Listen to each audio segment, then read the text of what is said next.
Hello मेरे प्यारे भाइयों बहनों, क्या हालचाल। आप सभी का स्वागत है मेरे इस जीतू भैया साइंस हब क्लासेस में। तो मैं ये the fundamental unit of life का सेकंड वीडियो रिकॉर्ड करने जा रहा हूँ और मैंने फर्स्ट वीडियो रिकॉर्ड करके डाल दिया है यूट्यूब पे। अगर आपने नहीं देखा है तो पहले उसको जाकर देखिए, मैं लिंक डिस्क्रिप्शन में दे दूँगा।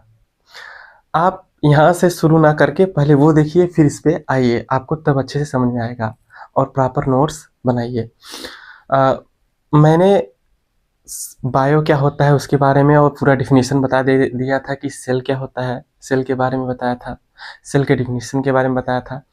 तो आज हम बात करेंगे कि सेल होता क्या, सेल के टाइप्स क्या है, सेल दिखता कैसा है, उसके बारे में देखेंगे। तो चलो देखते हैं।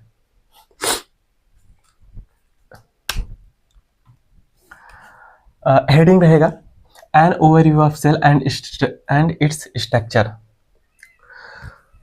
On the basis of type of cells. यानी कि टाइप ऑफ सेल के आधार पर हमारा overview of cell and its structure को देखेंगे। कैसे? हमें मालूम है कि जो सेल होता है वो दो प्रकार का होता है, यूकैरियोटिक एंड प्रोकैरियोटिक। ये यूकैरियोटिक क्या होता है, प्रोकैरियोटिक क्या होता है? देखो, यूकैरियोटिक और प्रोकैरियोटिक में अंतर होता है, दोनों एक ही चीज नहीं होती हैं। पहले तो आप जानिए कि मल्टीसेलुलर एंड यूनिसेलुलर। मल्टीसेलुलर का मतलब होता है बहुत सारे सेल और यूनिसेलुलर का मतलब होता है एक सेल। और जो यूनिसेलुलर होते हैं वो प्रोकैरियोटिक होते हैं और जो मल्टीसेलुलर होते हैं वो यूकैरियोटिक होते हैं।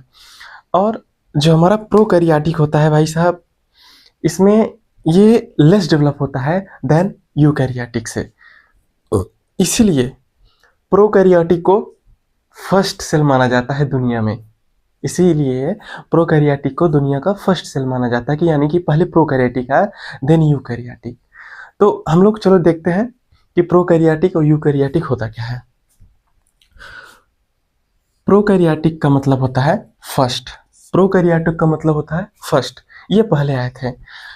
कैरियन मतलब न्यूक्लियस, कैरियन मतलब न्यूक्लियस, यानी कि जिसमें न्यूक्लियस, जो न्यूक्लियस से पहले आया था उसे प्रोकैरियोटिक कहते हैं। इसमें पहली बार न्यूक्लियस नहीं आया, मतलब न्यूक्लियस से पहले जो जीव थे उन्हें प्रोकैरियोटिक कहा गया। एग्जाम्पल में बैक्टीरिया। मेरी तबीयत थोड़ी कम सही है, तब पर भी मैं आपके लिए लेक्चर को रिकॉर्ड कर रहा हूँ, तो बढ़िया से देखिएगा और जो ना समझ में आए वो कमेंट में बताइएगा और लाइक एंड शेयर सब्सक्राइब जरूर करिएगा। तो इसमें क्या है, बैक्टीरिया आपका आ जाता है, प्रोकैरियोटिक में बैक्टीरिया आ जाता है। उसका स्ट्रक्चर देखते हैं, बैक्टीरिया दिखता कैसा है। ये बैक्टीरिया के पास ये पुछिल्ला है, क्या है? पुछिल्ला। ये पुछिल्ला को क्या कहते हैं? पहले ये पुछिल्ला को फ्लैजिला कहते हैं। इसे क्या करता है? इससे मूवमेंट करता है, यानी कि कहीं जाना होता है तो ऐसे ऐसे ऐसे से मूव करता है। तो ये क्या करता है, तो बड़ी तेजी से आगे बढ़ता है फ्लैजिला से। और ये जो हेयर लाइक स्ट्रक्चर है इसे सीलिया कहते हैं, इसे सीलिया कहते हैं। सीलिया और फ्लैजिला दोनों मिलकर मूवमेंट में मदद करते हैं। और जो हमारा न्यूक्लियस होता है, यानी कि वेल डेवलप न्यूक्लियस जो होता है वो यूकैरियोटिक में होता है। प्रोकैरियोटिक में वेल डेवलप न्यूक्लियस नहीं होकर उसकी जगह न्यूक्लियोइड पाया जाता है। ये न्यूक्लियस और न्यूक्लियोइड क्या है, ध्यान से सुनना। जो न्यूक्लियोइड होता है उस वो कंडेंस स्ट्रक्चर होता है। क्या होता है? Condense structure. दिख नहीं रहा होगा मुझे मालूम है, यहां देख लेते हैं। न्यूक्लियोइड क्या होता है? कंडेंस्ड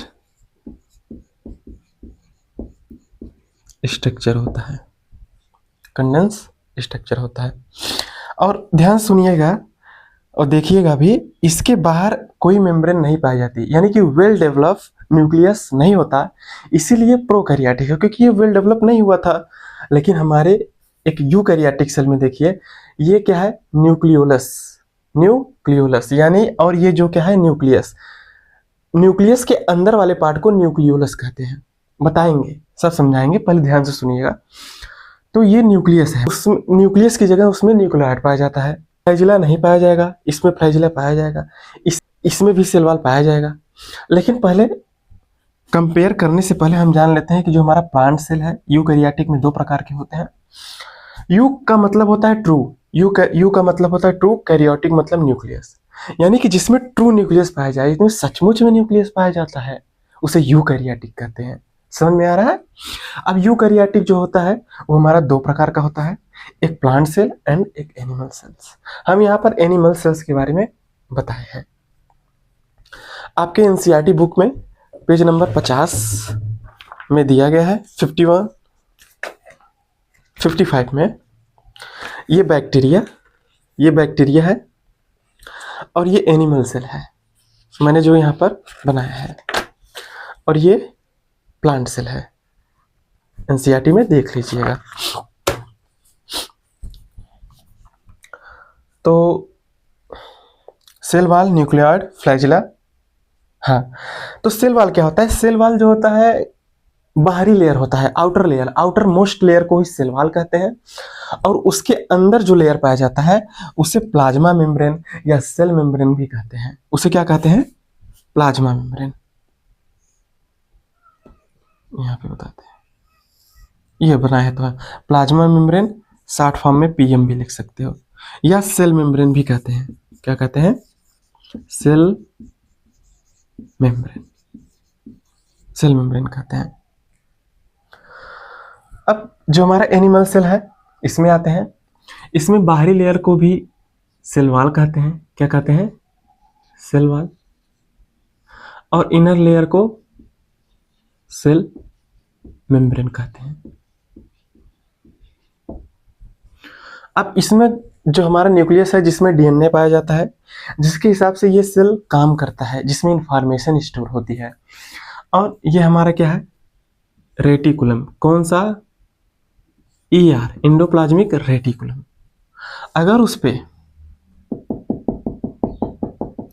राइबोसोम प्रेजेंट है तो उसे RER कहेंगे, मतलब rough endoplasmic reticulum, rough endoplasmic reticulum. अगर उस पे राइबोसोम एब्सेंट है तो उसे SER कहते हैं, यानी कि स्मूथ एंडोप्लाज्मिक रेटिकुलम। क्या कहते हैं? यहां बनाते हैं, smooth endoplasmic reticulum.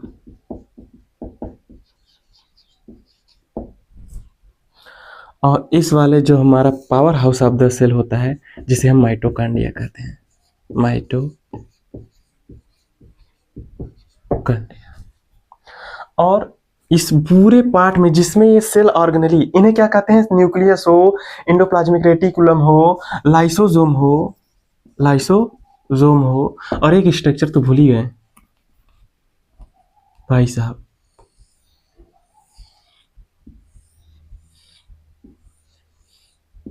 Golgi body. इसे क्या कहते हैं? गोल्जी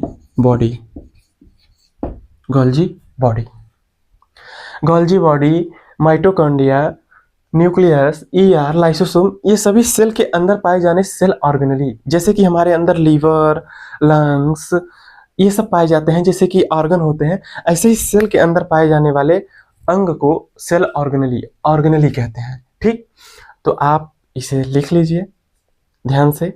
हम फिर से बता देते हैं कि जो हमारा सेल होता है वो दो प्रकार का होता है, एक प्रोकैरियोटिक, यूकैरियोटिक। प्रो मतलब फर्स्ट, कैरियन मतलब न्यूक्लियस, ये पहले आए। इसमें एग्जांपल बैक्टीरिया। जो हमारा यूकैरियोटिक है, यू का मतलब ट्रू, कैरियोटिक मतलब न्यूक्लियस, कैरियन मतलब न्यूक्लियस, जो ये ग्रीक वर्ड है कैरियन।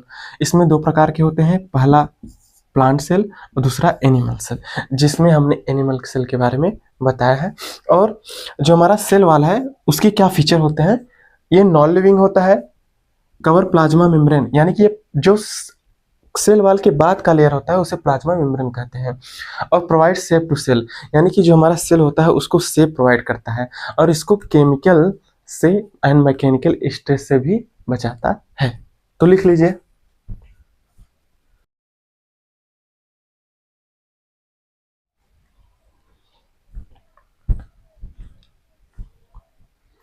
तो चलिए देखिए, सेल वॉल, हम लोग सेल वॉल के बारे में देखेंगे अब।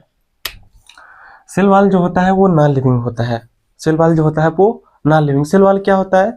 वही जो यार हमारे प्लांट के बाहर जो छिलका पाया जाता है, यानी कि बार्क जिसे कहते थे, वही तो है cell wall. Cell wall non living protection में मदद करता है। जैसे कि मान लीजिए कि आपने देखा होगा कि अपने गाँव में या घरों में जो प्लांट लगाए जाते हैं और उसका बाहरी लेयर वही सेल वॉल अगर वो क्या हो जाए, हटा दिया जाए, तो वो प्लांट पूरा का पूरा सूख जाएगा। यानी कि वो प्रोटेक्शन में मदद करता है कि प्लांट को लिविंग बनाता है, बट वो बाहरी लेयर उसका नॉन लिविंग होता है। लेकिन उसको अगर क्षति पहुंचा दी जाए, बाहरी लेयर को काट दिया जाए, तो प्लांट का पूरा पूरा सूख जाएगा। और प्रोवाइड शेप टू सेल, यानी कि सेल को क्या प्रोवाइड करता है? शेप प्रोवाइड करता है। सेल को क्या प्रोवाइड करता है? शेप प्रोवाइड करता है। शेप का मतलब आकार, shape and size. Shape and size to cell. अब हम जानेंगे कि क्या प्लांट में, क्या एनिमल में, क्या बैक्टीरिया में, क्या फंजाई में, सब में एक ही प्रकार का सेल वॉल पाया जाएगा? क्या सब में एक ही प्रकार का सेल पाया जाएगा? तो आंसर है नहीं, सब में अलग अलग पाया जाएगा। देखिए, जो हमारा प्लांट होता है, प्लांट में सेलुलोज का बना होता है। सेलुलोज एक कार्बोहाइड्रेट है, घबराना नहीं है। सेलुलोज क्या है? कार्बोहाइड्रेट। और जो एनिमल है, एनिमल में कोई सेल वॉल नहीं पाया जाता। एनिमल में कोई सेल वॉल नहीं पाया जाता। अगर हमने एनिमल में स्ट्रक्चर में जो सेल वॉल बना दिया था, तो उसे सेल वॉल टिपिकल सेल मानना था। उसे क्या मानना था? टिपिकल सेल मानना था। मैंने एनिमल सेल में सेल वॉल बनाया था, जो कि वो गलत है। वहां पर उसको आप मिटा दीजिएगा, बाहरी वाले लेयर को ना, ठीक, क्योंकि एनिमल सेल में कोई सेल वॉल नहीं पाया जाता। मैंने वो टिपिकल सेल बताया था, जो कि मैं नाम भी एनिमल लिख दिया था, उसके लिए सॉरी, ध्यान दीजिएगा। और जो फंजाई है वो काइटिन, जो फंजाई है काइटिन की बनी होती है। और जो हमारा बैक्टीरिया होता है पेप्टाइडोग्लाइकन। जनरली पेप्टाइडोग्लाइकन क्या होता है? ये पॉलीसेकेराइड होता है, जो कि ये भी एक प्रकार का शुगर या कार्बोहाइड्रेट होता है। अब हम बात करते हैं जो हमारा सेल है, उसके बाहरी लेयर को क्या बोलते हैं? Cell wall. और इसको क्या बोलते हैं? Cell membrane. क्या बोलते हैं? Cell membrane. ध्यान सुनिएगा आराम से, कोई दिक्कत नहीं है। अब हम सेल वॉल के बारे में जान गए, किसमें कितने प्रकार के होते हैं, किसमें किसका बना होता है। अब प्लाज्मा मेम्ब्रेन के बारे में जानेंगे, यानी कि सेल मेम्ब्रेन का दूसरा नाम है। प्लाज्मा मेम्ब्रेन करता क्या है, इसका काम क्या होता है, इसकी डिस्कवरी जो होता कौन किया था? इन 1972 में सिंगर एंड निकोलसन, दो साइंटिस्ट है, सिंगर एंड निकोलसन ने, इन्होंने दिया।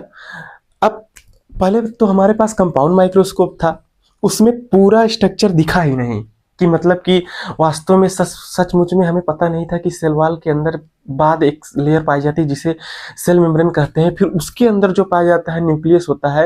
हालांकि जो हमारा सेल मेम्ब्रेन और न्यूक्लियस जो था वो कहीं आसपास ही दोनों की खोज माना ये है। हाँ, तो जो हमारा सिंगर एंड निकोलसन थे, इन्होंने एक मॉडल दिया सेल मेम्ब्रेन का। ऐसे कई मॉडल आए, आपको जो है 11th की बायोलॉजी जो है एनसीईआरटी में पढ़ेंगे, तो उसमें जो सेल चैप्टर है, तो उसमें पूरा डिटेल दिया है। तो इसमें क्या, फ्लूइड मोज़ेक मॉडल, जो हमारा फ्लूइड मोज़ेक मॉडल है, सिंगर एंड निकोलसन ने दिया, जो एकदम प्रूफ था, जो माना भी गया। तो इन्होंने क्या बताया कि जो हमारा सेल मेम्ब्रेन होता है, इन्होंने क्या बताया कि क्वासी फ्लूइड इन नेचर होता है, यानी कि लिक्विड इन नेचर होता है। और इन्होंने बताया कि जो सेल मेम्ब्रेन होता है, चाहे यूकैरियोटिक हो चाहे प्रोकैरियोटिक हो, सभी में किसका, सभी में क्या लिपिड पाया जाएगा, क्या प्रोटीन से बना होगा, ये इन्होंने कंफर्म तो किया। लेकिन जो हमारा एनिमल सेल है, उन्होंने बताया कि हाँ, सब में ध्यान से सुनिएगा, चाहे यूकैरियोटिक हो चाहे प्रोकैरियोटिक हो, सब में सेल मेम्ब्रेन हमारा लिपिड एंड प्रोटीन का बना होगा मेनली। कोई भी अगर पूछे, आपसे सवाल पूछ ले कि हमारा जो सेल मेम्ब्रेन होता है वो किसका बना होता है, तो आपका जवाब होगा कि cell membrane is made up of lipid and protein mainly. और जो हमारा लिपिड होता है वो दिखता कैसे है? लिपिड जो होता है यही हमारा लिपिड है भाई साहब। ये क्या है? लिपिड। ये क्या है? लिपिड। लिपिड। इस लिपिड के पहले वाले पार्ट ऊपर जो होता है उसे हेड कहते हैं, और जो ये होता है नीचे वाला पार्ट इसे क्या कहते हैं? टेल कहते हैं। Head and tail. और प्लाज्मा मेम्ब्रेन का फंक्शन क्या है? It is flexible. ये फ्लेक्सिबल होता है, यानी कि इसमें भर दिया जाए, पानी भर दिया जाए, एंजाइम जो भी कुछ होता है, न्यूक्लियस जब अगर सेल पानी को सोखता है तो बढ़ता है ना। तो सेल वाल कहीं न कहीं हमारा सेल वाल जो होता है बर्स्टिंग से बचाता है, सेल को फटने से बचाता है, बर्स्टिंग से। Prevent from bursting, prevent from bursting.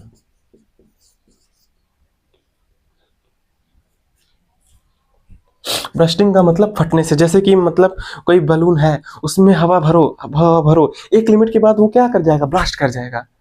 तो सेल वाल कहीं ना कहीं अगर सेल में अगर कुछ चीजें भरते जाओ, भरते जाओ, भरते जाओ, ये फूलता जा रहा है, फूलता जा रहा है, फूलता जा रहा है, तो सेल वाल क्या करेगा? इसी को फटने से, बाहरी लेयर मजबूत होगी तो फटने से बचाएगा। और प्लाज्मा में और क्या किस में मदद करता है? गैसियस एंड आयन एक्सचेंज में, यानी गैसेस का आदान प्रदान और आयनों का आदान प्रदान में मदद करता है प्लाज्मा मेम्ब्रेन सिलेक्टिव परमिएबल। इसका मतलब क्या होता है? इसका मतलब अगर तुम समझ गए कि प्लाज्मा मेम्ब्रेन सिलेक्टिव परमिएबल होता है और जो होता है लिपिड एंड प्रोटीन्स का बना होता है, जान लो कि तुम प्लाज्मा मेम्ब्रेन के बारे में जान गए। तो जो हमारा सिलेक्टिव परमिएबल का मतलब ये होता है कि जैसे कि मतलब selective permeable gaseous and ion दो के लिए होगा और एंजाइम भी होगा। लेकिन हम सिलेक्टिव परमिएबल वर्ड किसके लिए लगाते हैं?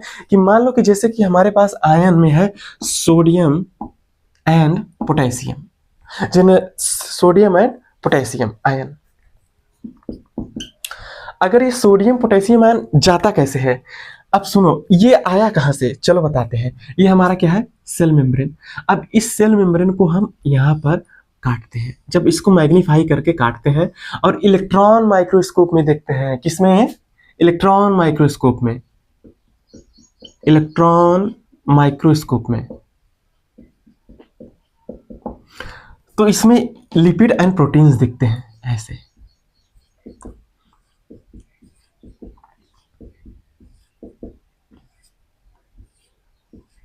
अब ये आप पूछेंगे कि ये जो लिपिड है वो दोनों तरफ क्यों होता है? तो मैंने आपको क्लियर कर दे रहा हूं कि जो लिपिड बाई लेयर होता है। लिपिड क्या होता है? बाई लेयर होता है, इसीलिए दोनों तरफ होता है। और सुनो, जो हमारा लिपिड का हेड होता है, लिपिड का हेड जो होता है वो हाइड्रोफिलिक यानी कि वाटर लविंग। क्या होता है? Water loving. और जो टेल होता है हाइड्रोफोबिक, यानी कि वाटर से क्या होता है? वाटर रिपेलिंग, वाटर से दूर जाता है, इसीलिए इसका टेल अंदर की तरफ होता है और जो हेड होता है बाहर की तरफ होता है। बात कर रहे थे कि सिलेक्टिव परमिएबल का। सिलेक्टिव परमिएबल का मतलब जो हमारे चैनल है, यानी कि जो हमारे प्रोटीन है, प्रोटीन्स, उसमें चैनल होते हैं। क्या होते हैं? चैनल। जो हमारा प्रोटीन होता है वो चैनल होता है। चैनल नहीं होता, मतलब प्रोटीन कितने प्रकार के होते हैं? इसमें प्रोटीन जो होता है पेरीफेरल होगा, यानी कि जो बाहर ही होगा, पेरीफेरी पे। पेरीफेरी का मतलब होता है कि आउटर लेयर पे, बाहरी तरफ होगा, उसे पेरीफेरल कहते हैं। और जो अंदर की तरफ पूरा आर पार होगा, अंदर की तरफ होगा, उसे इंट्रिंसिक प्रोटीन कहते हैं, यानी कि धसा हुआ होगा। तो अब जो हमारा चैनल है वो भी एक प्रकार का प्रोटीन है। चैनल पेरीफेरल भी हो सकता है, इंट्रिंसिक भी हो सकता है। अब जो सिलेक्टिव परमिएबल है, यानी कि चैनल है, वो चैनल या तो पोटेशियम के लिए बना होगा या तो सोडियम के लिए बना होगा। इसीलिए वो सिलेक्ट करेगा, या तो सोडियम जाएगा एक बार में या तो पोटेशियम जाएगा एक बार में। वो सिलेक्ट करता है प्लाज्मा मेम्ब्रेन। इसी को सिलेक्टिव परमिएबल कहते हैं। समझ में आई बात? तो अब इसको आप देख लीजिए। अब इसको आप लिख लीजिए, आगे बढ़ते हैं फिर। स्क्रीनशॉट ले लीजिए।